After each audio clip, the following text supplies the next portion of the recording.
Welcome back to Reformed Millennials, the podcast where finances, economic trends, and sports intersect. Cam and Joel help listeners better invest their time and money.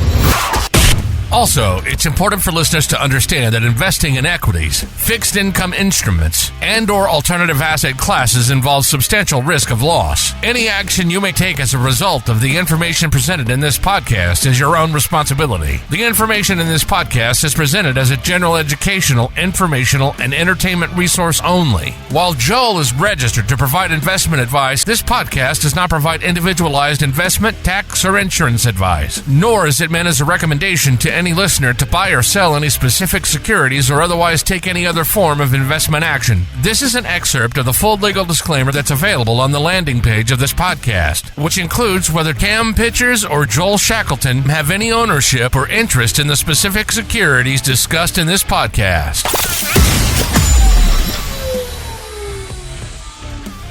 Joel, where can I find you on Threads? At JL Shackleton. I made a huge mistake this morning, Cam. What'd you do? I imported my social graph from Instagram into Threads. Oh no! And that was... And you've just duplicated Instagram with no pictures. So I wake up this morning, my first morning of Threads. I went to it intentionally before Twitter. Mm-hmm. And all I saw was 15 threads from YEG Wave.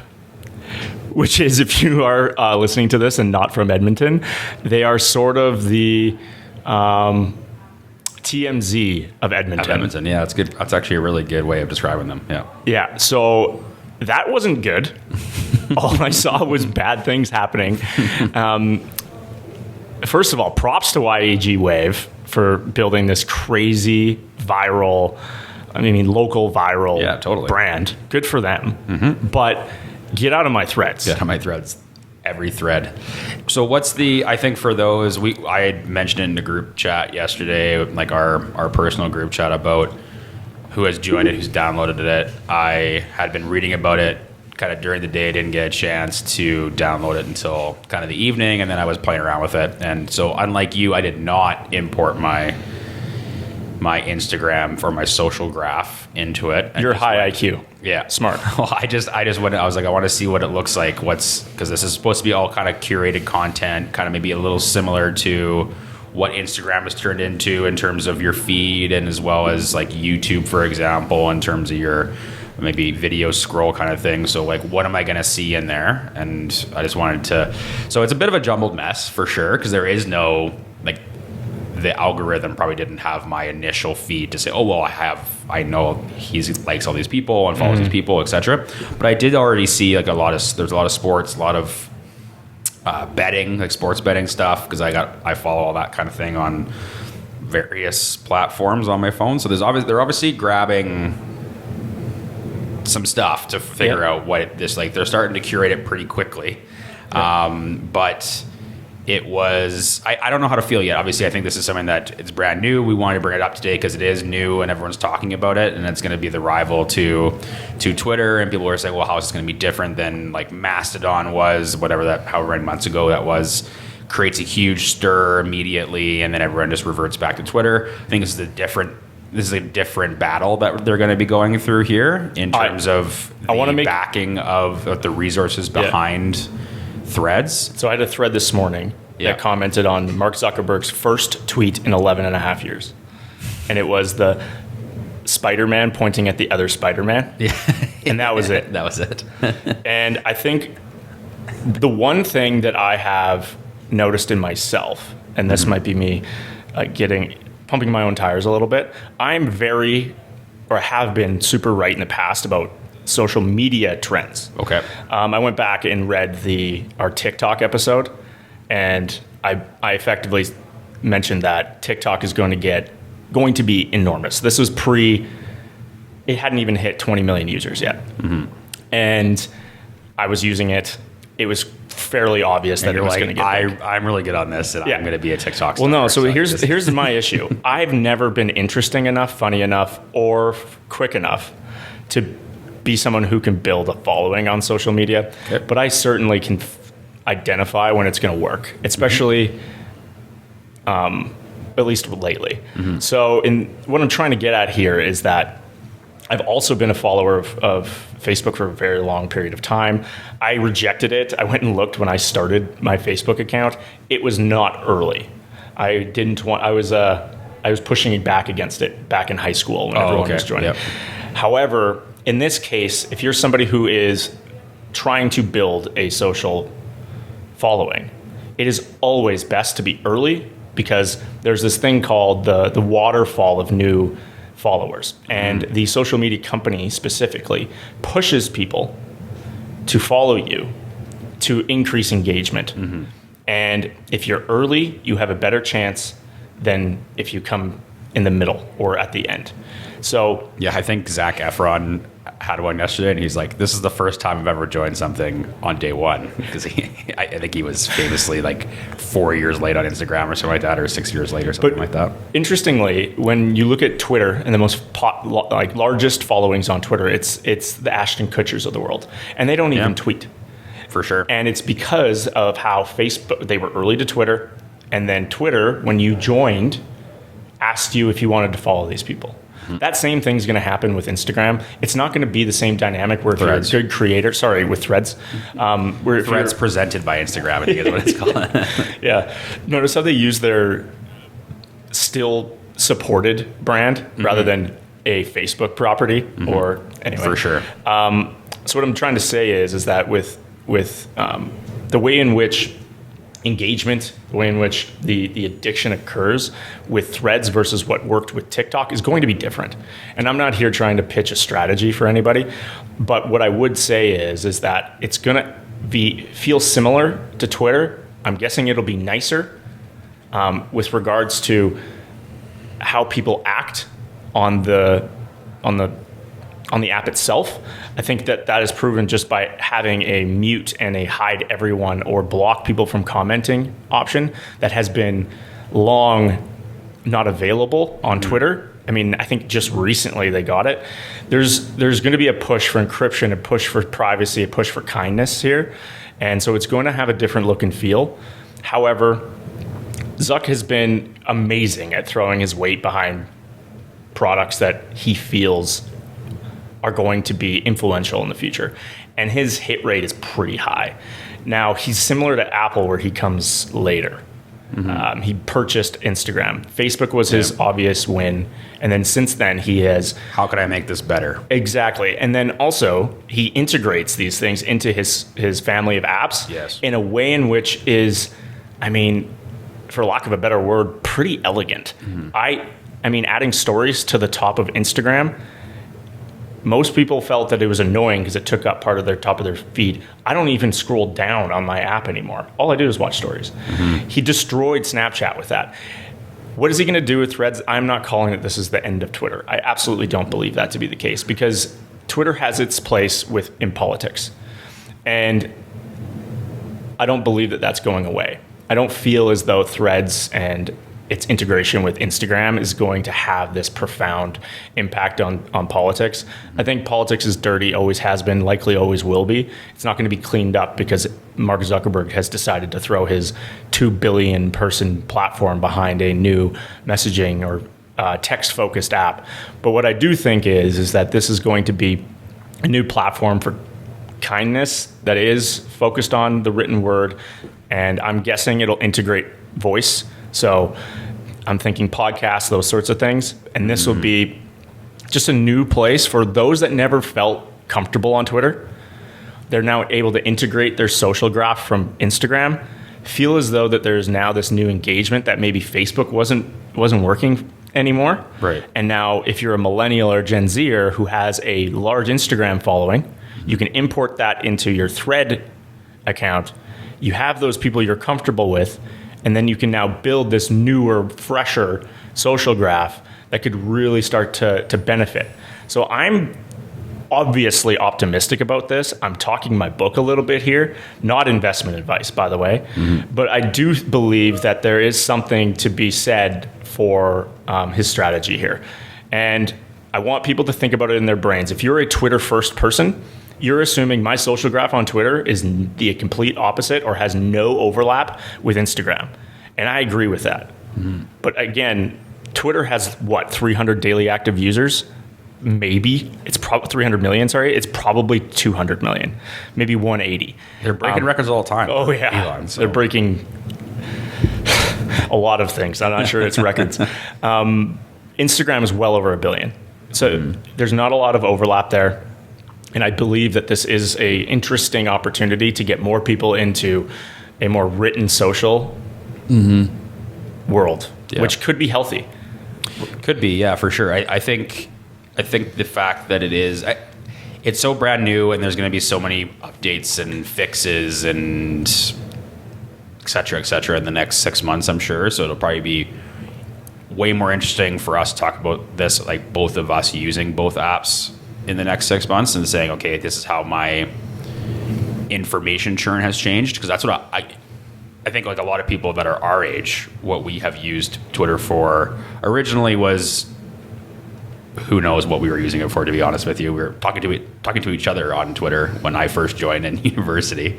That's all we were doing. And then it turned into, okay, well, this is how I'm getting, if I want the news that I need or that I want to wake up to, and then maybe checking again at noon or at lunchtime, and then again in the evening, I'm like reading a recap of everything, and I'm curating what I want to hear about based off of who I follow.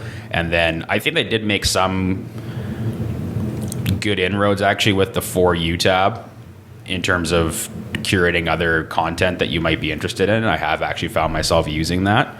But right now it's still, I think both, and I found this with Threads yesterday even, it's like, it's a bit of a jumbled mess still. It's one of those things that you're doom scrolling at the end of the day.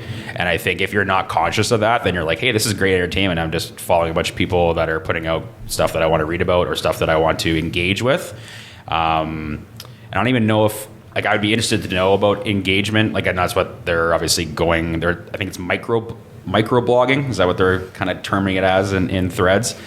But obviously you can start something and then there's your thread and you can read everything. How many more users are actually going to be commenting on things? Or is it, again, just people just scrolling through and reading and seeing the GIFs and seeing the links and going to YouTube or whatever? It needs the engagement. You need to be able to add to the bottom. It needs, right. I'm more concerned about Reddit here.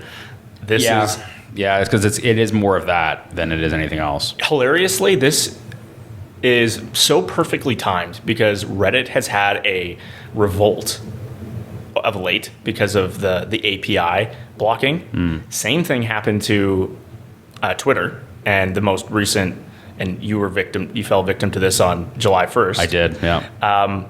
To their API banning, but then also their restrictions in how many tweets you can read. It comes at a time when people are fed up with their text app, social text app. And I mean, if Zuckerberg's anything, he's insanely competitive.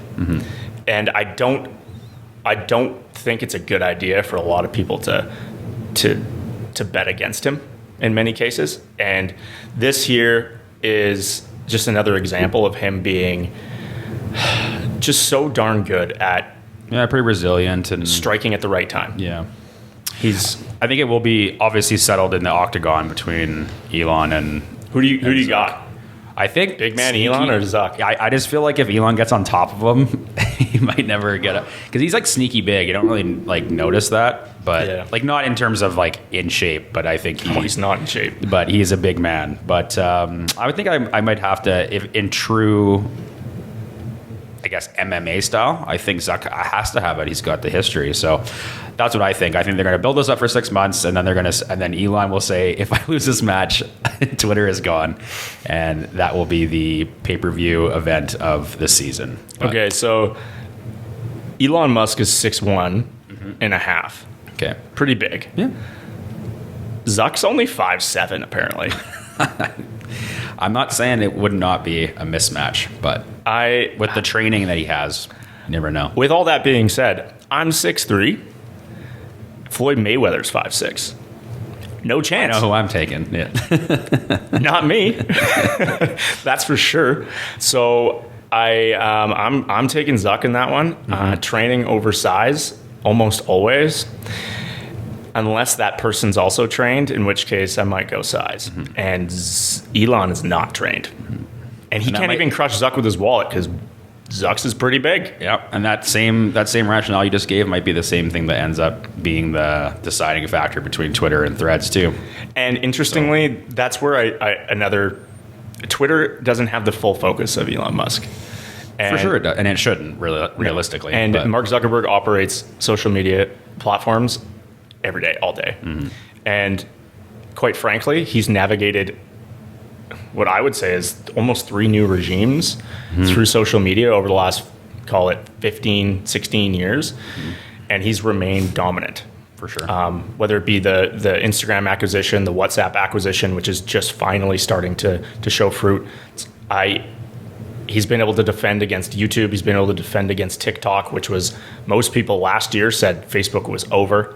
And now the deceleration of TikTok and its popularity, the fact it could get kicked out of the United States and just even the Western world more broadly, he is a hard person to bet against.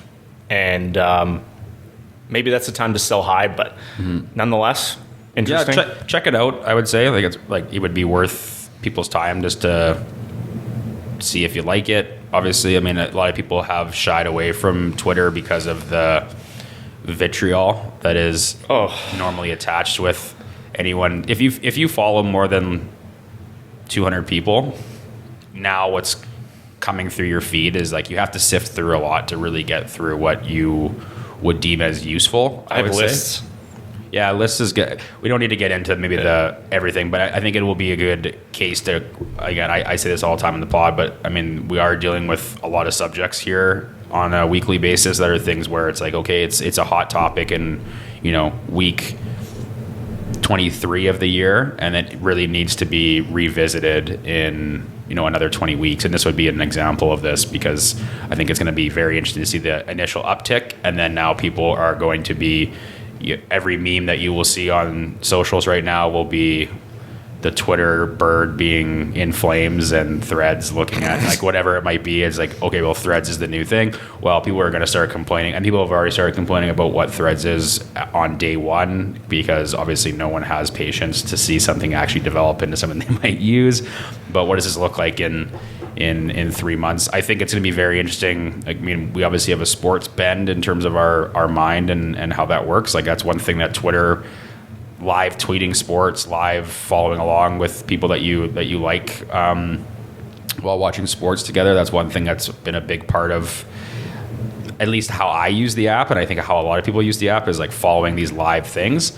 And it'll be interesting to see how Threads works with that, because again, how your content is curated on there is essentially just a continuous scroll. So once you refresh, are you now losing something? How do you stay engaged, I guess, might be I completely agree. So that'll be really interesting to see how that morphs over the next 3-4 months, and heading into kind of from a sports perspective again, whatever the biggest sports are going to be starting in the next 3 months, call it. So it'll be interesting to see how that morphs from that standpoint. And then also from, obviously, you said this is supposed to be an engagement app. Okay, well, what are the big news agencies doing? They're obviously going to jump on board and want to be pushing things through here. So does Threads turn into not in Canada though?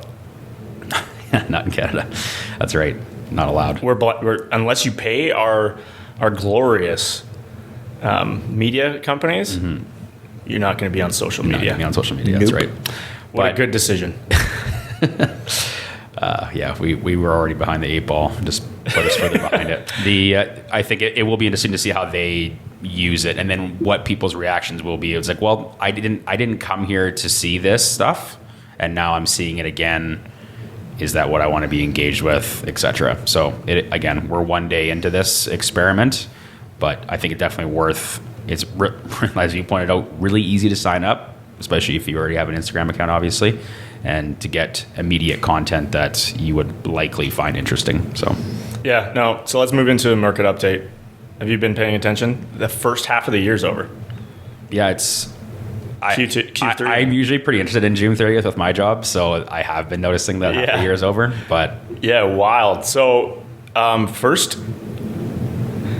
half 2023 is the best 6 months the NASDAQ has ever had. I'm sure if you asked 10 people, 9 of them would not say that. Like, just off the top, if you're like, what's your general, like, what do you think is happening right now with the NASDAQ or with the markets in general? People will probably not say. They'd be like, my house value's down. I don't know about you. I can't confirm it because I haven't sold it. Yeah, exactly. But the house value is down. Yeah. Reform Millennials is telling me that my house value is down. All 4,000 people. So, U.S. equities broadly have had a phenomenal first half of the year. And, I mean, versus the rest of the world, it's been pretty crazy. Now, historically, can that continue? Yeah, it can. However, we should expect there to be some form of catch up from the rest of the world. The problem is there hasn't really been a catalyst for that.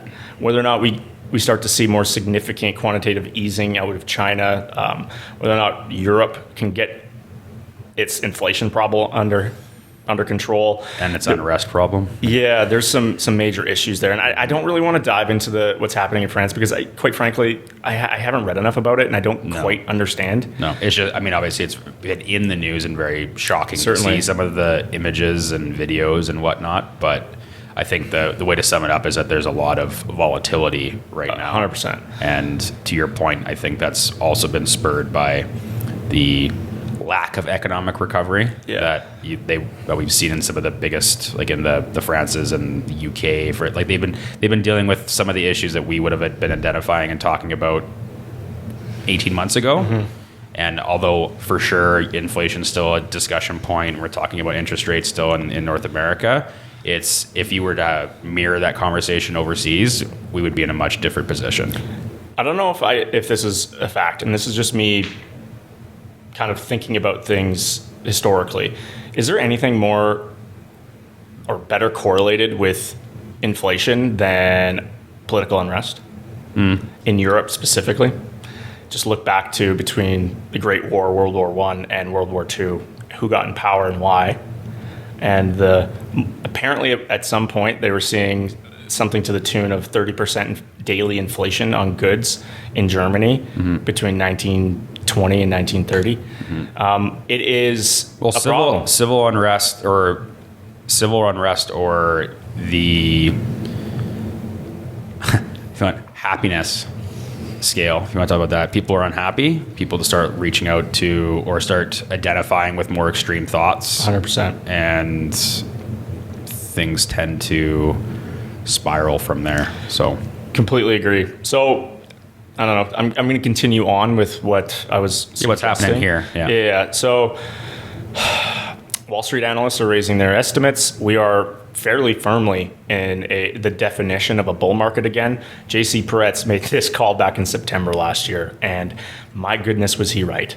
He had Fox Business News, he had MSNBC calling him crazy, and 9 months, 10 months later, he's kind of just told you soing his way around media. So I think that when you look back in the rearview mirror, there's a really great lesson to be learned. And when it all seems so dark and black and scary, especially in financial markets, you're oftentimes near a short-term bottom. And it's really challenging to work through that. I think that's why I always feel I'm going to have a job. The working through that and working through it with clients and just talking people through what's happening is a exercise that's challenging but worthwhile. So the psychology and the fortitude that is required in this industry or just investing in general, I think we've really learned a lot over the last 12 months, but even the last 3.5, 4 years. So looking out forward through the next half of this year, I'm not sure what's going to happen. I'm not sure where oil prices are going. I have no prediction for anybody here. We've had a really good run in equities. The bond market and high yield spreads have really started to tighten, but it's hard to ignore the fact that you can get in the high yield market, you can get a really great 6, 7, 8, 9, 10% coupon on pretty reasonably strong companies in that double B, triple B region, it's hard to ignore the attractiveness of fixed income right now. I listened to a phenomenal podcast. A listener of the show, this guy, Mr. Gramatovich, sent to me, and it kind of put this into perspective for me, where equities have truly gotten to especially U.S. equities, an expensive region versus history at 21 times earnings, something along those lines. And it's hard not to start to look at other fixed income options out there. So I implore people to kind of take a look at their portfolio, see what's going on there, and see whether or not you're positioned appropriately for your financial situation and the goals that you're trying to obtain. But more broadly, great first half of the year. The next second half of the year, we're kind of moving through that presidential cycle where it's now becoming a little bit more we're now looking into a presidential run. We're starting to see that both parties suss out who their candidates are going to be. I'm not here to make any predictions there, but the market itself has been hot, and it's pretty clear that it's concentrated in the technology sector. For sure. And we're just starting to see the Dow Jones 30, so the biggest stocks in the Dow really to play catch up with the NASDAQ and the S&P 500. And this market starting to broaden, where the breadth of participants is growing, and that's encouraging. And I think that I want to go through the top 10 performing stocks of the year, and I think a few of these might surprise people. Yeah, and a little bit in contrast of what we were talking about the last couple of weeks, but I think obviously the focus is on, like, in terms of who makes up the context I'm talking about is we were describing who makes up the S&P 500 and I think it was the 8 maybe last week or the week before, where we were talking about, okay, it's Meta, it's Google, it's Amazon, it's etc. That doesn't necessarily mean that they're the best performing stocks of the year, though, in terms of net gains. So I think this is what you're kind of diving into now. Yeah, so for those listening, this is the top 10 performing stocks in the United States as of July 4th in US dollar terms. But coming in at 10th is General Electric. Brand new company, just came out. IPO'd last year, I think. No, one of those businesses that was left for dead. This would be one of the companies that you'd be scared of because it would be considered a value trap. Buying it at 6-7 times earnings, thinking it's gonna double and it's gonna go to 15 times earnings. Anyways, that occurred effectively. It's up 65.5% this year. Coming up next is Plute Group. No one knows what that is. But AMD, 77.9% this year. That's a competitor to NVIDIA. They are a leading edge semiconductor company. Norwegian Cruise Lines. There's two cruise lines on this list. 2 cruise lines. There's many ways to make money in this market, but interestingly, this year, cruise lines are taking part, up 83.6%. Palo Alto Networks, so this is another, let's call it cloud-focused business, up 84.6%. Royal Caribbean Cruise, boom, up 113%. I mean, people are just realizing they're like, I need to get out of here. yeah. And I need to get myself on a large tube for the next 2 weeks. Yeah. You knew there was going to be... How quickly do we forget, honestly? Remember when people were stuck on cruise liners? Oh my, yeah. When the initial, and I had two clients of mine were stuck in Florida when COVID hit in March. They were there for 3 weeks. That would have been my living hell. Still the idea of a cruise is just nothing appeals to me on that. But it has been the fact that it's rebounded like this year is this is probably the first year where it's okay, people are finally comfortable again and are on the vacation spending.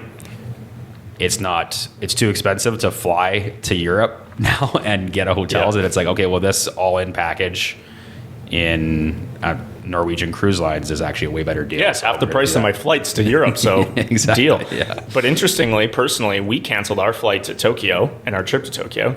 Can't afford it. Too expensive. Who invented these prices? But just to round it out, it's the obvious winners. You got Tesla up 142%. You have Meta that's up 130. Yeah.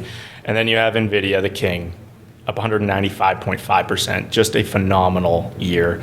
The price to earnings ratio on it is shocking by almost all accounts. 250. But they do make money, which is interesting.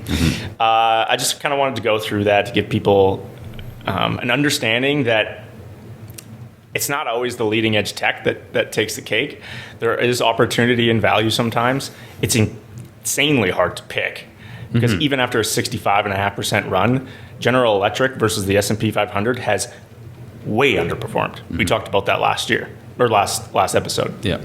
So take all of this with a grain of salt. By no means are these recommendations. Yeah, it was nice of you to share like what 10 stocks I picked. Like those were all mine. Yeah, so, yeah. I know. When we started this, I think our predictions episode, January 1st, you said all 10 of those businesses. I was like, please, the cruise lines, please. I'm for sure picking cruises. So Cam, you want to talk real estate quick? I've seen a lot of podcast titling in this realm where they're saying, is the real estate market, everything's fixed. Is the correction over? It's fine now. Yeah. So for those that are listening, I had to go and get a fixed term rate on a new mortgage because we're pending on a new property. Guess what that fixed 2-year term is? 2-year term. I actually don't know if I start with a 3. 4.6. 591. Okay. I thought you could get in the 4s maybe, but I guess with a 2-year, if you just tougher. If we went out on the curve a little bit more, I thought you had some hookups, man. I thought maybe you could get. we don't. Too. Yeah, we don't. So it's shocking. I'm hoping that by possession day, I'm going to be able to find something better. But that's what our current locked rate is. It's not great at all. It is shocking. I can't wait to show you the interest on the mortgage after this. Oh, you don't have to. Nothing on that front will be shocking to me in terms of. No, it's good. You can do the math pretty quickly. Yeah. But what I wanted to speak to more broadly is the real estate correction over? And I've had very recently, I'm not going to mention his name, but my mortgage broker, the new mortgage broker that I've been working with, is phenomenal. He is so sharp. And it gave me a new appreciation for the industry. This guy, he's talking yield curves with me. He's talking about debt packages being purchased by banks. He knows what he's talking about. And so what's his viewpoint? So he said to me when we're having this conversation last night, he's like, Joel, I'm going to default to you. You're more ingrained into tapped into where interest rates are going over the next 5 years. I'm like, don't give that to me. I want your opinion. Put some skin in the game, which he didn't want to do. He, I think, sees it the same way as me, and that's we're about to see who breaks first. Either the market breaks, and this is Canada. I don't see this issue in the United States. They have long-term 20 to 30-year fixed lock-in. Something like 60% of the country refinance their mortgages over COVID.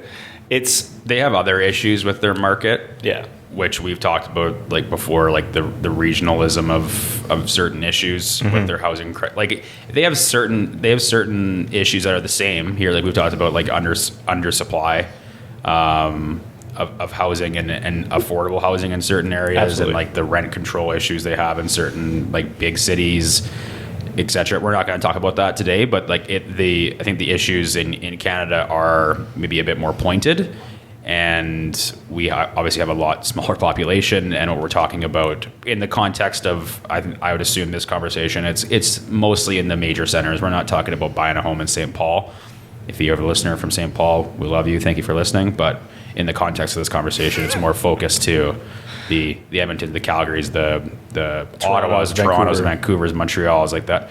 That's where the moving and shaking happens in terms of shaping the housing market. And 80% of the population lives in those regions. So, I mean, I don't know if that's actually a factual number. I'm just guessing. That's a pretty good number. 99 live in Toronto. If you wouldn't have said anything, I'd be like, Yeah, for sure. 99% of people live in Toronto. Just ask them. So I don't think that it's the correction's over. I really don't. And if we don't see a deceleration or a uptick in unemployment, I don't see how one of these two things blink, and that's either the Bank of Canada blinks and starts to cut rates, or the market corrects on price. We've seen a 10% drop in our town, which is a pretty stable market. It's the highest income of across Canada on an average basis. St. Albert might have something to say about that. Yeah, St. Albert might be higher. Sorry. However, that generally means that you're going to have a stable housing market that is supported, right? And it's down 10% apparently, according to my real estate agent. When you start to look at major cities, and the RBC data on this is shocking when you look at Calgary. It is accelerating. It is going up. You can tell that the most recent immigration data that's coming out on a quarterly basis and month-over-month basis, 12,000 people moving to Alberta apparently over the last 30 days. It is not slowing down in our province. Edmonton, less hot for sure. As someone as me who's looking at it, there hasn't been a ton of competition for if you're trying to buy a house. Supply's not there, but nonetheless, buyers aren't. There's not as many as in Calgary, obviously. Yeah, well, I think usually Edmonton's lows are not as low as Calgary, and Edmonton's highs aren't as high, right? There's a lot more volatility in the housing and just in general in the economy in Calgary. So that kind of trends, I would say, or 100% tracks properly. So with the exception of Alberta, I was just in Toronto for Collision. I was talking to clients, to some friends, some of Adriana's old classmates, and the sentiment there is not nearly as good.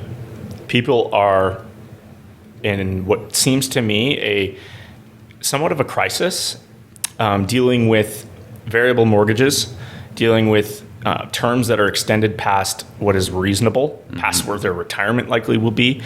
We're going to go into this new regime where we've never been comfortable with, where we have houses that could be multi-generational. And it's not because they are trying to pass these down to people, it's because they have to. And that is a problem. So one thing needs to break. If price breaks, the economy breaks. And if the Bank of Canada breaks, it's likely because of that. Or it's because the United States has led the march lower. The one thing that doesn't get talked about enough is where our dollar is versus theirs. And if we start to cut rates while they maintain theirs, because their economy can handle it, we're putting ourselves into a precarious situation, I think. You can't have $1.50, $1.60 CAD versus US dollar. It just doesn't work for our economy. At least it hasn't in the past. We haven't seen that really in quite some time, probably since we were kids. And I mean, don't quote me on that, but that's the last time I remember it. Yep. And if it was since then, it was for a brief period. It just doesn't work the way that our economic dynamic is. It's great if you're an exporter, but it's terrible if you're a service provider. Our banks, our insurance companies, our tech companies are not going to like that dollar. I think that we need to take a look at that if you're trying to look out. If you're looking for a good mortgage broker, also reach out to me. I'll hook you up with this fellow. He's phenomenal. But that's just my thoughts around real estate right now. No, we do not have a sponsor. My new employer will not allow that. Maybe in the future, though. So, like McDonald's or something. There's got to be some heavy hitters out there that want to get on the pod. I agree with you. My opinion is less rooted in data at this point and more rooted in what I'm, I guess, just seeing and hearing. And I think we're coming off of, we both have real estate agent friends, and I think they're just kind of coming off their first little high, right? Because I think there's like March through June, usually an uptick in activity, people kind of rolling over on if they're going to move, they're going to do it at that time of year. Yeah. Especially with kids and stuff like that. You want to get in, get out, get settled in the summer, and then be ready for the fall for school. So from talking to my real estate agent contacts anyways, they're saying, well, now we've just kind of gone through our first like big glut of what we would say is busy time. And then potentially again, maybe some more activity over the summer, a little bit here and there. peaks and valleys, a little bit in the fall, and then you kind of, go into wintertime when it's usually quieter. And I think it's easy to say that coming off a busier time that, maybe things aren't as bad as we might first have thought. I think the underlying rhetoric that we have been talking about for the last 12 months, and I mean, the fact that we've had so much uncertainty with what we think is going to happen with rates. One week we're saying there's a 75% chance of a increase, and it's 25% chance of an increase, and it's like, well, now it's actually going to be multiple increases, or now it's going to be a 75% chance of a cut coming in 6 months. And now I think the latest out of Bank of Canada anyways is that Q2 of 24 would be where they view as being the first cut coming. And so if you just look at that, and then also take a step back and think about, again, we had chatted about there already being stories out there of these variable rate mortgage issues and people having to, essentially sell their homes because they can't afford it anymore. And that reckoning day has been for a small percentage of homeowners right now. We've already talked about that 2020, back half of 23, 24 mainly there's going to be a lot of people who are, and 25 for that matter actually as well, refining homes and coming up and having a decision to make. And so I think ultimately there's still going to be a lot of, if people are looking towards that and saying, I can't afford to get out of my 2.5% fix that I'm currently in if I was going to go buy a home, so I'm going to sit and wait.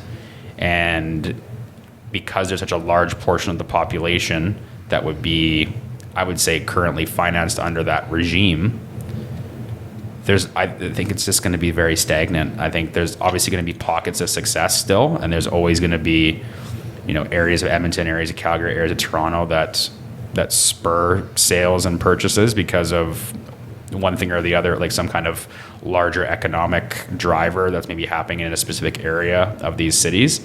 But by and large, I think we're still in it for the long haul. And I even look at very, very a small microcosm. You talked about the town that we live in and how it's dropped 10%. There's been 3 homes go up in my area, which would be a pretty decently affluent and more an older area. Most of the homes were built in, I say older, compared to some of the newer developments, I guess. But most homes built in between 2002 and 2006. For the most part, so not old homes, but older when you compare it to some of the other, I guess maybe more desirable developments in our town specifically. But they were this time last 3 years, I would say, before this summer, if any of these homes were on, there was a sale sign on it within 3 or 4 days. And I've been, I guess I don't know exactly, but I think almost each home has been on for minimum 21 days, and I would say extending to 45 on a couple of them. And that's probably not what they were thinking going into it. And so there's been, there's more price drops, there's more, et cetera, et cetera. So I just see it if you just drive around and if you keep tabs on how long homes are staying on the market, and then again, like you said, just generally speaking, maybe a 10% drop in our area, exponentially, or if you extrapolate that out into other areas, I think it's a trend, unfortunately. And I think that there is, I don't want to say pain coming necessarily, but I think what we've talked about previously is going to come to fruition. I don't see that unless some major changes happen in terms of the macroeconomic policy that's being spit out by the Bank of Canada. I completely agree with you. And that's not a good thing. We got to figure out how we can disagree. How can you have a different viewpoint than me? Because I don't like this. I think we're just seeing that too, just even in some of my clientele, corporate, corporate clients with residential housing, residential apartment complexes. Lots of people are actually trying to the really good ones, to be honest with you, were started 2022. We're okay, I want to refi right now. And they took a bit of a hit, but they were we think we know what's coming. Yeah. And, looking back I'm working on kind of 2022 year ends over the last 3 months, and you're like, wow, that was a really good decision. No kidding, eh? So there's been, I think and I think some of those when you're holding multiple residential properties and or having multiple apartment complexes, etc. Obviously, your exposure risk compared to you and I, where we're just talking about having our principal residence and making a decision with homeowning when it comes to that. We're looking at a higher level with more exposure to your your way of life. I think there's already been a movement there where people have identified the fact that this is we're in it for the long haul. I guess you could call it that way. F1. Okay, I have a bone to pick here. Okay, yeah, I tried because I would say just for context here. So Joel and I were chatting right before we started recording, and everybody for that matter has been pumping the tires of F1 for the better part of 2 years, and the data that we've been referencing in past podcasts, I would say, are all based off of before this year started. And Joel made the comment that I can't watch it anymore because it's just like, what am I tuning in for? It's one guy that's 34 seconds ahead of everybody else. And so for those of you that don't watch, it's like watching Sidney Crosby win a Stanley Cup. I don't want to watch that. No, I think it's way worse than that. I think it's essentially there's no competition for the top spot. And I think the general, this was talked about, I think Joe Pomp, actually, who's been a huge, obviously, proponent of F1 and talking about it all the time. I think he had a little tweet thread, which I did not put into the notes, but I'm just going off this kind of Cole's notes or from memory. So either him or somebody else that does these sports threads, and he was talking about how, generally speaking, that they could not have hit at a better time when they did. So then, I mean, the COVID hit. People were watching more things on Netflix. The show gained huge popularity. That next year into F1, there was the most competitive year with the most controversy on record when you had Max Verstappen and Lewis Hamilton essentially battling it out for top spot all year. And it was like back and forth. Like one would win 3 in a row, one would win 2 in a row, one would win 5 in a row, whatever.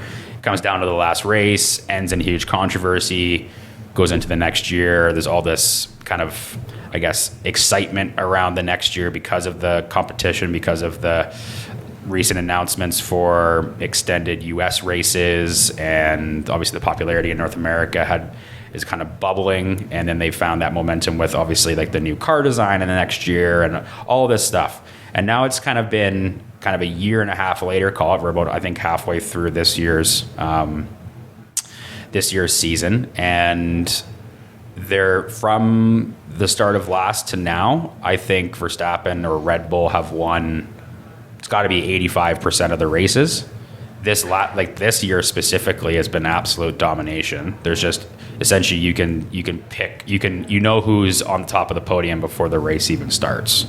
Yeah. And I don't know and I'm going to give you not a history lesson here, but just because I've been watching F1 with my dad since I was like 6-7 years old, and it was never really about, like, yes, if you supported a racer, or if you supported a team that was at the upper echelon, so call it in the top 3 teams, there was probably more competition back then a little bit, but at the same time there was definitely seasons where it was one guy, and it was like kind of like the competition was to see if he can break a record. It wasn't about him racing against everybody else. It was about him against himself or him against the history books, which is kind of what Max is doing this year. He's setting records for, consecutive wins or fastest to this at his age, whatever it might be. It's more about, like, if you like the team that's from McLaren, and it's like, okay, well, they're based off of their money spend or where they're at. It would be amazing if they finish 4th.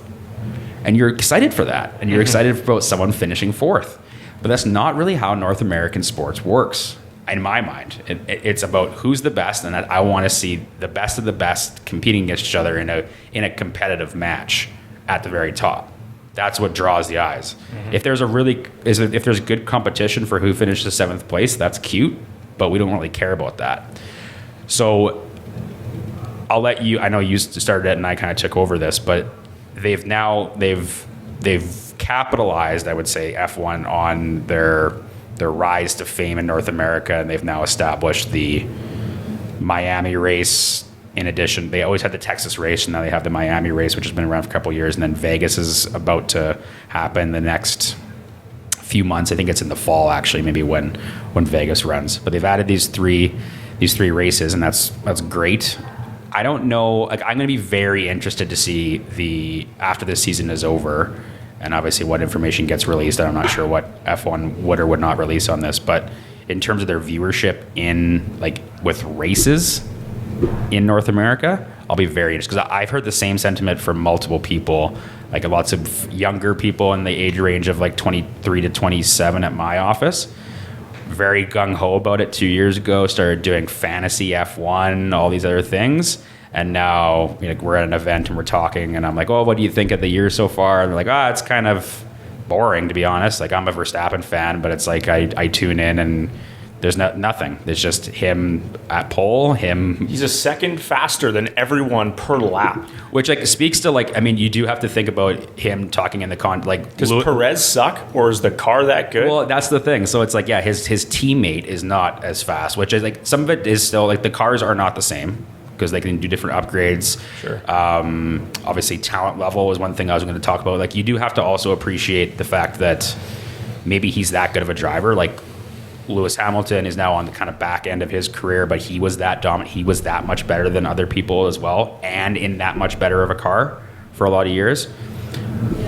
People also love dominant, Michael Jordan won 6 championships in a row. Was that the best thing for the sport?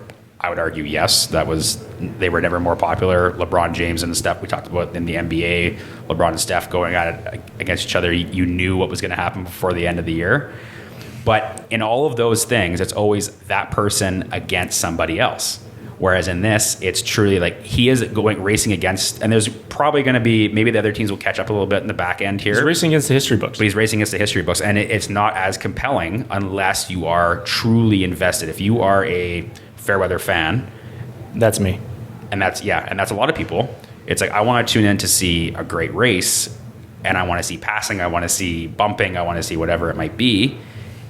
That's going to lead to competition versus you saying, wow, I can't believe how smooth Max was for 56 laps, and he got the fastest lap 12 times in there, and can't wait to not watch his interview afterwards. Yeah, exactly. So and that doesn't help the fact that he's not the most interesting and welcoming media guy either, but it is an interesting case study to see. Or it's going to be an interesting case study to see how now they've reverted back to what has been an F1 issue for the last, when I referenced Lewis Hamilton won 7 in a row. That was the knock always there too, was that he only, out of those 7 wins, or there was maybe 1 or 2 seasons where there was true competition for the top, for the lead dog. And it's well, how are we ever going to attract more fans who aren't invested in kind of the teams to say I want to see my team or my guy battle for 3rd place or for 4th place, because that would be just such an accomplishment. There's a lot of fans that don't care about that, and they just want to see I don't care. I might not even be following a single racer. I just like the idea of F1, and it's great racing and it's great competition. You're not seeing that on a week-to-week basis. I vote Max can't race the rest of the year. They just give him first every race, and then everyone else battles for second, but we won't have to watch Max win. Mm-hmm. So we can just focus on the rest of the pack. Yeah. That seems fair. I'm a fair-weather F1 fan. I've been trying to get into it. I find it fascinating for sure. Because of the Netflix show, I got re-engaged with the last season, just given the dramatics of even the past 2 seasons, has re-engaged my interest. And then this year happened, and I'm just not there. It is. It's also one though. I think if the people that I know that are the biggest fans are the ones who will watch they're watching every single minute of coverage from Friday to Sunday. So all that stuff is interesting to them, the practice and the qualifying and the race itself, and all the coverage around it is pretty insane. If you want to invest some money into the F1 package, the access that you can get from it is very interesting, and the ability to maybe learn more about what goes into the fact that Max is so dominant or why X team does not have the ability to be as competitive. You learn more about that in terms of, number one, the money spend. Like certain teams obviously there is a cap, but there's teams that are haves and have-nots in the realm of upgrades to the vehicle, when they can do those upgrades, etc. But if you don't know, and again, if you're a Fairweather fan, you're just tuning in on Sunday to the race, what you were sold on from a product standpoint when it was at its height is not what it is today. So that's going to be I think a big issue for them to work around going forward, because I mean, I'm sure if you ask Max or Red Bull, they love this. They don't care. It's like, be better. That's what they're telling everybody else. Be better, get more money. But that's not necessarily the best thing for the F1 brand on a go-forward basis, especially its continued expansion in North America. I think it's a poor idea for me to have a further opinion on this. You at the beginning cut me off with sport. I'm passionate about. No, and I'm glad, because I just don't have the depth, and I don't have an opinion worthwhile here. And I want to get into recommendations here. Mm-hmm. And for myself, I listened to a very good podcast, which kind of started to build out my breadth of knowledge with artificial intelligence. And it was an interview with Reid Hoffman. Reid Hoffman, for those that don't know, was a founder of PayPal, who then founded LinkedIn, who then was a co-founding investor in OpenAI, so the company that has brought to you ChatGPT, and has now split off with Mustafa Suleyman, who is one of the founding people behind DeepMind, Google's AI, and they have started a new company called Inflection AI. Inflection AI is building what I would basically define as a personal assistant. And I think that listening to this specific episode is well worth everyone's time if you have any interest in utilizing tools around artificial intelligence, chatbots, those sorts of things. So highly recommend that episode.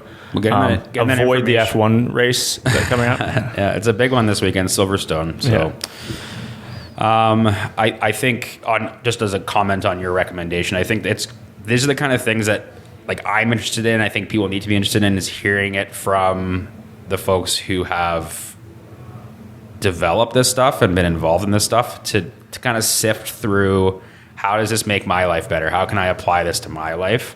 And that's because I think you can probably go down a rabbit hole on, like, go onto the App Store right now and just put AI in.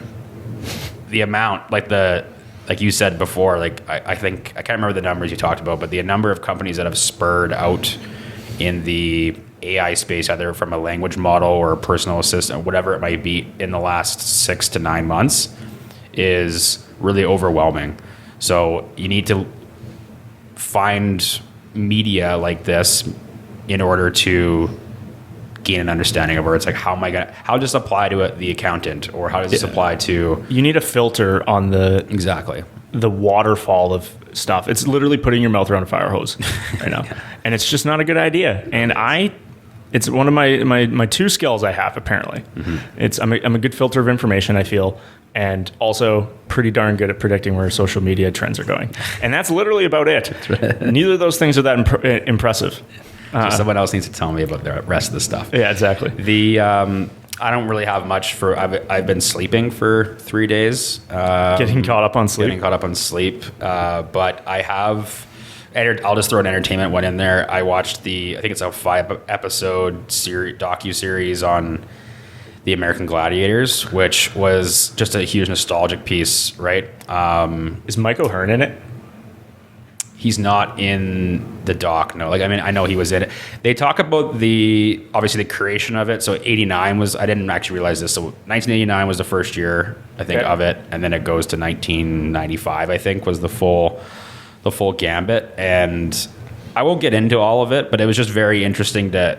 I guess sometimes you think about this with... you learn about this with, like, talk shows, for example. Like, talk shows on every night. It's like, yeah, well, they record 1 million episodes in a day, like Family Feud, or Price is Right, for example, like there's multiple shows a day and then they spin them out over the week or whatever. So the commitment level and resources and all that kind of stuff. So with originally anyways, with American Gladiators, it was, they would do everything like in a 2-month period, and they would have all their episodes for the year, or like a 1-month period or something like that. It was very short, their actual like season kind of thing in terms of recording. And then obviously that would spell out on TV in a much longer form.